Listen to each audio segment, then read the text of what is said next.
Let's start off with gold and silver. We've been seeing lately where they've been throwing a huge amount of paper contracts at gold and also at silver. And over the last couple of weeks, they've been throwing more paper contracts at gold and silver. I mean, thousands of paper contracts, and they suppress the price, but the price isn't staying that low. It looks like they're having a little bit of trouble trying to keep the price low, and it keeps creeping back up. Why do you think right now they're throwing so many paper contracts at gold and silver, and why do you think they're trying to keep the price down? Well, let me start with the last question. Why are they keeping the price down? Gold is a barometer of the financial health of the world or a nation state. And at this point, it's basically the world because it's the hegemony of the U.S. dollar being the reserve currency. So if gold is, skyrocketing, everyone that's involved at a, financial level will take note. And even people that are kind of on the sidelines that really don't have much savings or whatever would note because it would be in the headlines. So price movement makes headline news. So they really have to kind of keep gold managed. I like that word better than manipulated, but I can use the word manipulation. And let me digress. I mean, just so people, I know there's new listeners all the time, and there's always, well, Morgan's this and that, like I gave the Masonic handshake. I mean, all this nonsense, it's ludicrous that's out there. So for the record, there's a chapter in the Silver Manifesto, my second book, on silver manipulation. So I wrote a whole chapter on it. In fact, it's based on a lot of factual information you could use. You could probably use it in a court of law for whether or not silver is manipulated. So come back to gold. So gold really has to be managed because if it takes off too fast, too far, for too long, it's going to upset the financial hierarchy. So that's the reason. That's how I see it. That's the intent. Now, how it's done, of course, is by making sure that there's enough supply in the market to keep the price low. And the supply is not physical supply for the most part. Most of the supply is a derivative of some type, be it an exchange traded product, be it a futures contract, an options contract, a gold certificate, a deep storage gold swap, gold loan, and on it goes.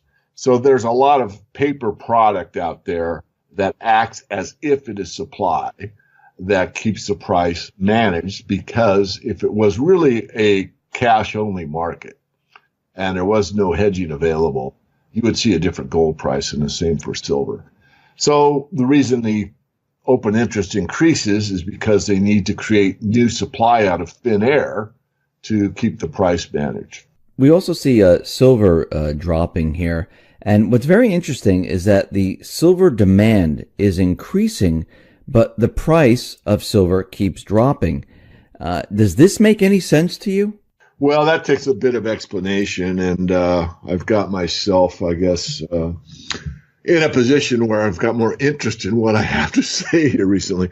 I was at the Silver and Gold Summit conference in San Francisco, California very recently, and I was interviewed by Kitco. And I talked about what my speech was about, which was actually technology breakthroughs in the mining industry, which was pretty well attended.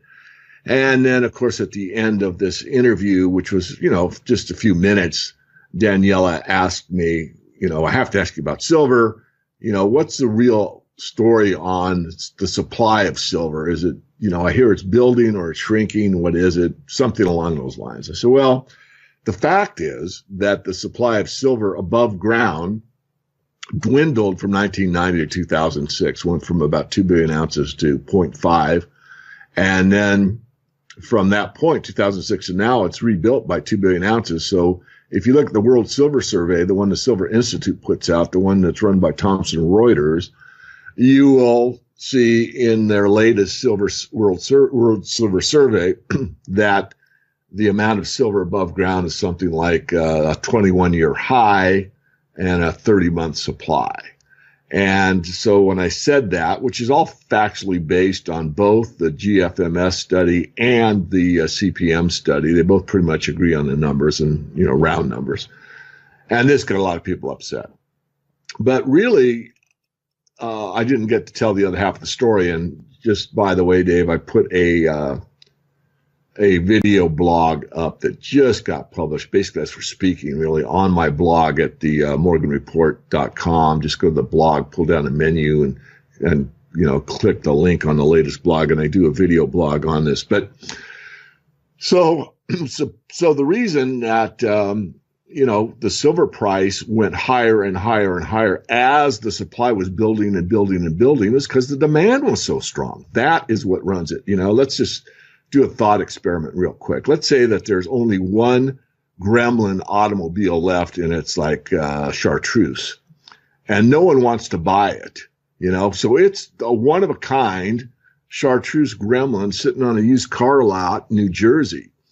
But everyone just looks at it and pokes fun at it, and no one wants to buy it. So that's a very limited supply, but the price is basically zero because no one wants it. On the other hand, silver from 2006 during this build had about a 3 to 4-fold increase in investment demand. Ever since the financial crisis of 2008, the demand for precious metals, particularly silver, has been extraordinarily robust. Now, the somewhat bad news, Dave, in the last 6 months, maybe even a year, it has dropped off. It's not nearly as strong as it has been. We can tell that by coin sales by the U.S. Mint. I talked to some of the major dealers, both on the wholesale side and on the retail side, and some dealers are doing well, and some are not. But on aggregate, the demand has waned in 2017. There's been some shift. I hear these anecdotal stories, and some I absolutely believe because I know these people personally. I've known them for 10 or 20 years. Where, for an example, one of my Canadian friends that deals in silver and gold said that he had an individual that came with a pickup truck full of monster boxes of silver, traded them all for cash, went into Bitcoin and bought Bitcoin. And this was, like the beginning of the year. And he said recently they came back after selling like 1 Bitcoin and filled their pickup truck again. So there has been some, I think more on the silver side, Dave, than on the gold side, moving out of precious metals, or particularly silver, into Bitcoin. I'm not saying it's the whole thing. It's just part of the story. How much of the story is it? I'm really not sure. But what I am sure of is that there is a sentiment in precious metals that is at a very, very low point. In fact, it may be the lowest it's been since we've had this bear market within an ongoing bull. I still believe we're in an ultimate bull market for the precious metals. I actually looked at the gold chart again this morning before the interview, and as ugly as it looks, the major uptrend line that was there for 11 straight years. And we got spoiled for 11 years, year over year, year over year, year over year. Gold prices were higher and higher and higher and higher. And like Bitcoin, there were some that thought this could go on forever. 11 years is a pretty good run. And then when it peaked out in September 2011, myself included, and not everyone, I don't speak for everyone else, but a lot of, you can look in history on the internet, a lot of folks thought, okay, it's going to be a bear correction within a secular bull market. It'll be a couple years. I thought it'd be 2 or 3 at the most. I didn't envision it go all the way through 2017.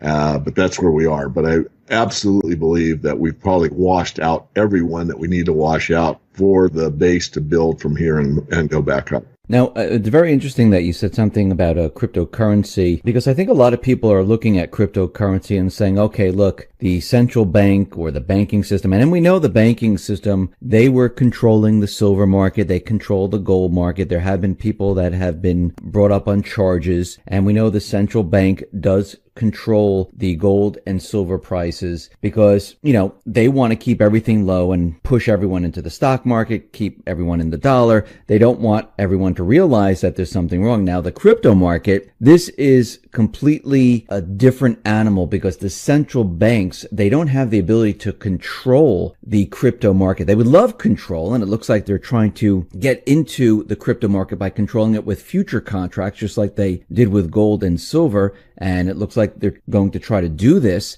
Will it work? We don't know. And we see that the central banks are very worried about this. But on the other hand, we see the BRICS. Now remember, China and Russia, they've been accumulating a huge amount of gold. Now the BRICS came out and they said they're going to be creating a gold trading system. And they commented, on the COMEX, the London gold paper trading, the Swiss trading system, and they're saying that it's really not reliable and they want to establish a new benchmark. From what you're seeing and what you're hearing about this new BRICS trading system, which they want to bring online, I believe, in 2018, will this change the value of gold and silver the way it's priced going forward? Well, Dave, you know me pretty well, and I'm pretty conservative. I like to, be as correct like any human as much as possible. First of all, I know exactly the article you're referring to. I did it in my weekly perspective. I do every week, kind of wrapping up the top financial news and always talk at the end about precious metals. I think eventually it will. I don't think right away it will. I think when it starts, it'll be looked at somewhat from a distance and probably not that much volume for a while. But I think as it's trusted more and more, and as I like to call seasoned, where it's been around for, 4, 5, 6 months, and everyone's familiar with its functioning, and they see how the trades are made and what the availability is, and that the deliveries are on time, and this type of size that's, taken off the exchange and all that. I think once that's established, then I think it could definitely start to impact these other markets. I mean, if you look at the LME, you look at the COMEX, you look at everything that's going on and has been going on from basically the start of the futures markets. There's been control from, the gold fix, the silver fix. Of course, those have been changed to electronic numbers, but basically the game is still played the same. It's just played electronically. So anyone that comes with a market that is actually available and trusted, that can produce real results, I think is definitely a competitor that over time will make a mark. And it could, not would, but could have enough of an impact where you might see the price control coming out of that entity rather than out of the London, New York consortium. Why do you think they're bringing this up now? Why do you think they're looking at this saying, okay, we need some other type of trading system to trade gold and silver? From what you're looking at, why do you think they're doing this now? Well, of course, that gets into intent, and, that's kind of reading people's minds. I'll certainly comment on it, but this is pure speculation on my part. But I think it's probably because they have enough gold now. I mean, if you look at China, they do not export an ounce of gold. All of the gold mining that takes place in China stays in China. And then they just keep importing more and more and more gold all the time. Russia is pretty much the same way. So I think the East has a sufficient supply of physical where, as Warren Buffett says, when you go out, into the water and you get hit by the high tide and you lose your bathing suit, you come out, everyone sees what's really going on. That's a metaphor for what's really going on with gold or silver, because if it starts to get where the physical market commands the price, which it should, the derivative really shouldn't set the price, but of course it has for years and years and years, as we all know. If or when that takes place, that is when we're going to get a different story on gold and silver.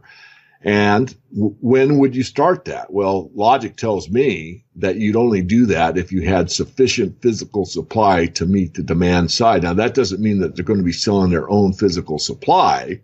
What it means is they have enough of their own, and they're going to probably, in my view, put pressure on these other purported stockpiles that may be resting in London, New York, Chicago, and some of the warehouses that are not only COMEX approved, but other warehouses around the world that, warehouse gold. So I think, again, that this certainly has the potential to change the game. And of course, it goes right back to what everyone probably over talks about, but I'll put in my 2 cents anyway. And that's, of course, the Economist cover from, I think, 1988 with the eagle standing on the burning currencies, with the 10 Phoenix medallion on it, 2018. And of course, the title reads, "Get ready for a world currency." So A lot to think about. I do think that 2018 is a pivotal year, not just because of what The Economist says, but just because of my work and many others that shows cyclically we're about due.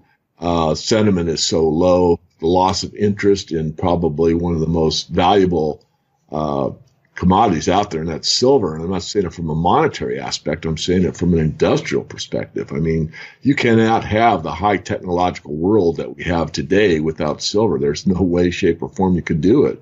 It's in everything that's electrical or electronic. Even if it's a minuscule amount, it's an absolute imperative to have it. I just want to say one other thing about what the countries of China and Russia are doing. If you really think about it, over the many years, they purchased this gold at, prices like $1,100 an ounce, $1,200 an ounce. And if they establish a new benchmark and all of it is revalued to even $1,800 or $1,900 or $2,000 per ounce, depending on what currency you're using, I mean, already they've made out. I mean, because... Sorry, I didn't mean to interrupt. Yeah, absolutely. No, your thinking is very clear. I listened to the X22 report very often. I don't miss too many of your programs. And that's right. I mean, they have built a base at a good price. And the way you control a price to your liking is called accumulation or distribution. And this is basic market, not even theory, basic markets, how they actually function. And most people that are not,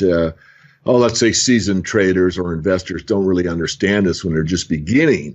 But let's use Bitcoin for an example. I mean, if Bitcoin hits, pick a number, let's say 15,000, everyone that's holding Bitcoin makes the assumption that their account is, 15,000 times however many Bitcoin they have. But that's not true. I mean, at that moment in time, it appears to be true. But what's wrong about that is that all markets move at the margin. So if someone bought half a Bitcoin and paid $7,500, it'll print as a $15,000 print. But let's just say that's one person and that's the high, for an example. So now the next bid comes in and someone wants to sell it at a higher price, but there's an offer, but there's no one taking it. So what happens is these markets move based on the amount of demand that is at any given time at any given price. So hopefully I said that sufficiently. So let's say that someone bought Bitcoin at 1,000 and the market starts to turn around and drop like we've seen Bitcoin do to the next place where someone's absolutely willing to purchase it. And let's say that is in the system at 10,000. So you could get this big drop from 15 to 10,000 because there's only one person out there willing to buy a quarter of a Bitcoin for that price. Now, that's an extreme example, but it's a very definite example, exactly how markets work. So let's take the reverse. The reverse is you look at your favorite, let's say gold stock, and you see the 52-week high low. And you see the low on this, let's say it's a penny stock. Let's say the low was 80 cents. And you see that. Well, you might think, oh my goodness, I could have bought this stock. I could have loaded the boat on this stock at 80 cents. And now the stock is at $8. God, I should have done that. Not true. Because there was only so much offered at the 80-cent price, maybe 2,000 shares. And once those 2,000 shares were gobbled up at 80 cents, the next offer was at 85 cents for 5,000 shares. And once those were gobbled up, the next offer was at 90 cents for 25,000 shares. And this is how markets actually work.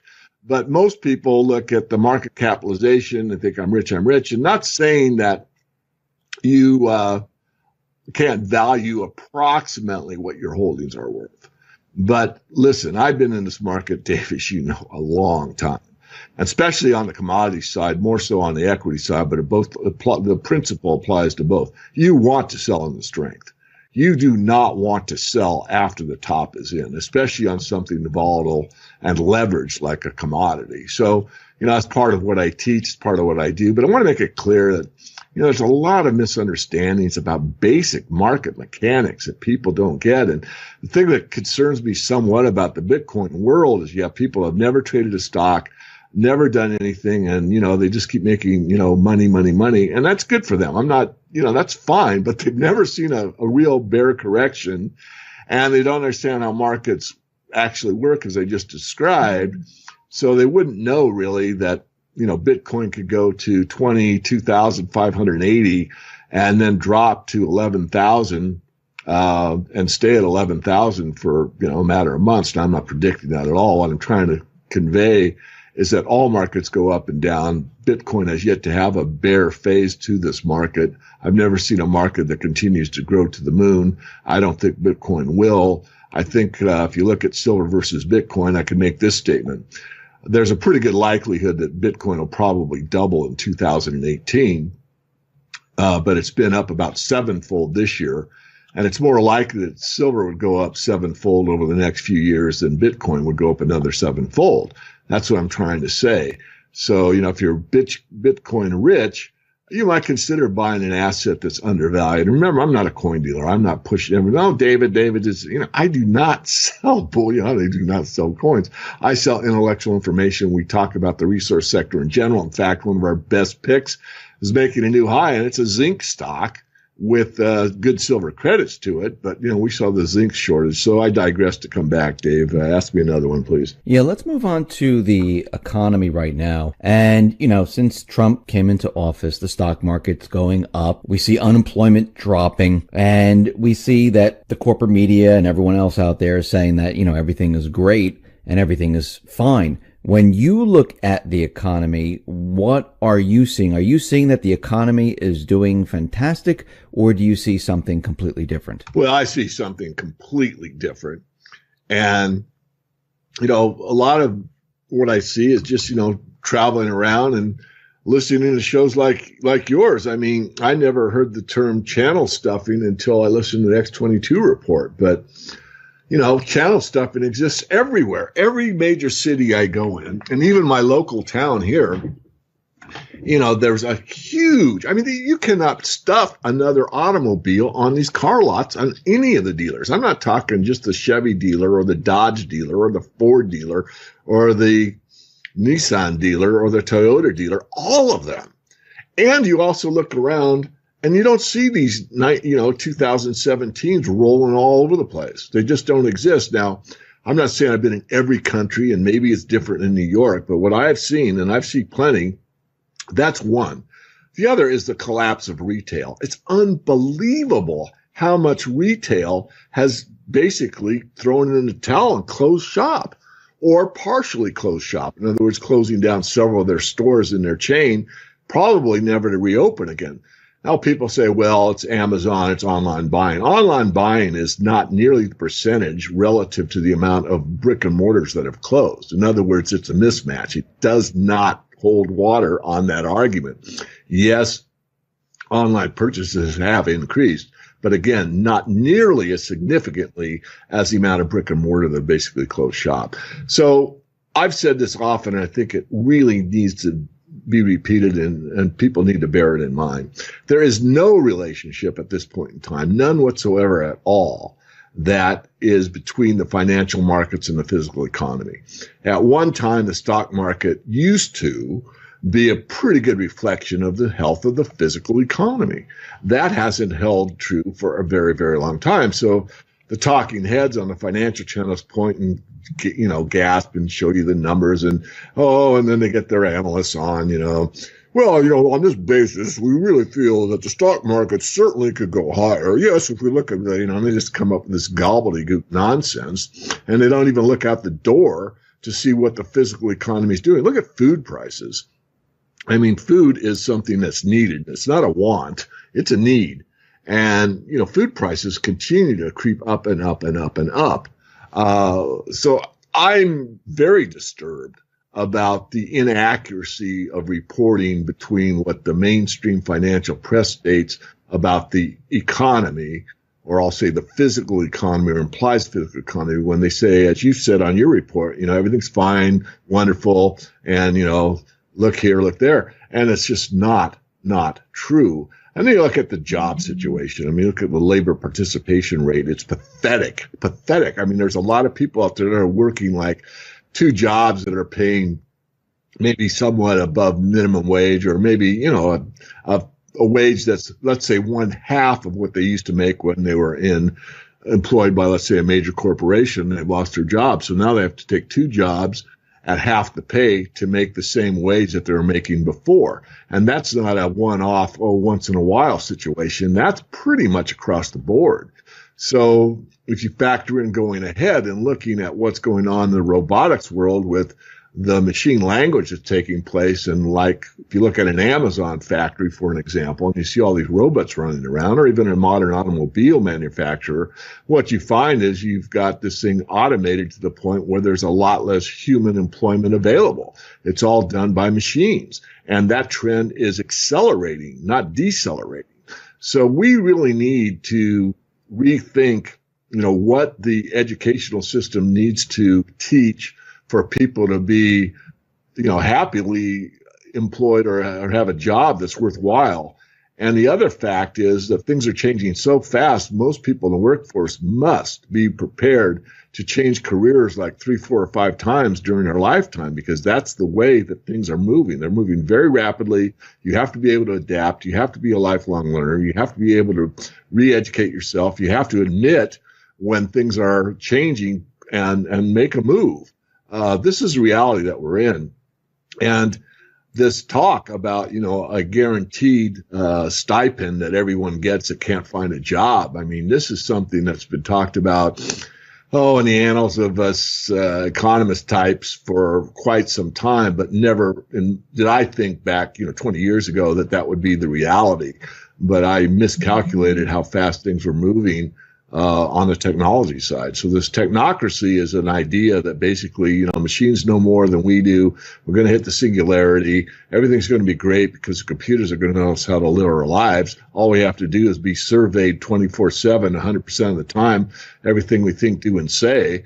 And life will be great because the computer knows what we want, what we need, and what we should be doing. I mean, this is really getting scary from my perspective. Yeah, it is. I mean, you can see just with the phone, with the advertisements and everything like that, everywhere you go, if you look at something on Amazon or it doesn't matter where you look, all of a sudden that same product shows up almost every single place, everywhere you go. And it seems like they're trying to, have these algorithms learn what you're looking for, what you want. And now, of course, they have Alexa, they have all these different things that you can speak to in your house, and, they're always listening in. And that is a very scary thing when you think about it. I just wanted to turn towards the Fed right now, because we know that Janet Yellen said, we're not going to see a crisis anytime in our lifetime. She also came out where she said that everything is contained. She used the C word, and Ben Bernanke, well, he also used the C word, contained, in 2008 when the market crashed in 2008. And we're getting a lot of warnings from the biz, the IMF, saying that this debt is completely unsustainable. And for the first time ever in history, the federal government debt has overtaken the consumer debt. I mean, are these warnings that they continually come out with, are they trying to tell us that we're headed into a disaster zone here? Yeah, I think they are signaling that. I mean, the containment is a, word where, everyone knows that speaks English that, it's like roping off or putting a fence around something. And in that context, it's kind of like a temporary restraint. In other words, things are getting out of hand, but we've contained it like, a traffic blockade or something. That's the reference, the way I see it. And, to add on to that a bit, Dave, I mean, if you look at Japan, I mean, their debt's at like 250 times GDP. I mean, if you would ask me, could any modern country, we're not talking about Zimbabwe, but something of the clout of Japan's economy, could sustain a 250% debt to GDP level and be viable and people buy their paper, I would have said, are you kidding? Absolutely not. Well, I'm wrong. I mean, that's where we are right now. But it won't go on forever. I was, as I said, at the Silver and Gold Summit in San Francisco very recently, and there was a panel of us. It was Doug Casey, Rick Rule, myself, and a couple more. And the question was asked about, kind of how does this end? And both Rick and Doug said that the moral way to do it is to admit that the debt can't be paid back, to own that fact, and to make an adjustment. In other words, and then it go on really. It said it won't be paid back. That's the moral thing to do. That was basically their statement. So I'm adding on this part that it could be adjusted some way, shape, or form. It could delay the time. you could say 50 cents on the dollar or whatever. That's what I'm saying. They both stated that it will just, the Federal Reserve and other central banks on the world will just keep printing. So it'll be the euro will keep printing, the yen will keep printing, the US dollar will keep printing. And what no one talked about, and they all know it, was that, at some point, the markets basically take notice and say they're never going to make good on what they owe us, and their currency is being printed to infinity. I don't trust their currency anymore. And that's part of, I think, the Bitcoin phenomena, is that some of the people that are in that space realize that there is a point of no return. And that's the worst thing for an economy, is for a currency to collapse, to take place, because that means that you can't trust the currency. However, the powers that be certainly know that and probably prepared for it in probably a number of ways. I mean, they probably have the SDR waiting in the wings, or some type of Fed, crypto coin or whatever, or some of these corporations like Walmart, for example, will come up with their own, wall coin or whatever. So there's a lot going on at the same time, but the fact remains that the currency is collapsing as we see it. And, there are alternatives out there, but how it's going to shake out, what the reset's going to look like, will gold be involved, will it be an SDR, who will be the kingpin, will it be the East or the West? All that's unsettled. And I'm of the belief, Dave, that it's not that all bankers are all chummy for this world control. I basically believe that general outlook, but my point is that I'm not so sure that Russia and China, I'm not so sure that the BRICS are all chummy with the Anglo-American Empire. So I think there is an actual friction between them, even though you can build a case that they're just, making a play for, a problem reaction solution. They already know that they're in bed together. I don't believe that. I could be wrong, but I think there is a real friction between the BRICS and the Anglo-Americans, and that they are vying for what is the best new system to take hold for, let's say, the world at large on an economic basis. So a lot's going on. There's a lot to think about. In 2018, as we move into 2018, where do you think gold and silver are going to go? What do you think is going to happen to the economy? Your opinion, and what do you think is going to happen? Yeah, I think the economy is not going to crash in 2018. I think the stock market may see some resistance in the first quarter of 2018, but nothing substantially upsetting. I mean, even a 10% move down is 10%. I mean, it's not a crash. It's not a collapse. I think that gold and silver will do okay in 2018 up until probably the third quarter, halfway through the year, maybe a little further than that. And I think at that point, there'll be, and I've said this before and I've been wrong, but I still, you ask what I think is what I think, that there'll be a shift. I think there'll be more and more interest in the metals. I think that Bitcoin won't have this, sevenfold increase by that point in time next year. So people starting to look, hey, I bought Bitcoin at 10,000 and it's only, 11,000. Now it's been as high as 15. I didn't get out, that type of thing. So the metals, I think, are the place to be for the next several years. I think 2018, you can just, buy it and accumulate it. I think the overall economy is going to muddle along and not do a lot. I think there'll be a lot of the same, happy, smiley faces. Everything is wonderful. Everything is contained. Don't worry about anything. We've got it. When they don't have a clue what they're doing. And I think, that's it. My outlook is, not super gloomy, but I think realistic. It won't be a huge change, I don't think, unless, of course, and I have to always give this caveat, Dave, and I don't apologize for it. It's something that we all have to bear in mind. Unless there's that black swan, if there is a nuke that goes off, if there is, a war, if there's a cyber war, if there is a shutdown of the New York Stock Exchange, I mean, any of these things that are these, black swan potentials out there, then look out. I mean, you could see a shift in and a repricing of safe haven assets literally overnight. But barring that, I think we're going to see a okay to good year for the metals, not so great year for the stock market. and a little bit of cooling off in the crypto world. All right. Thank you very much, Dave.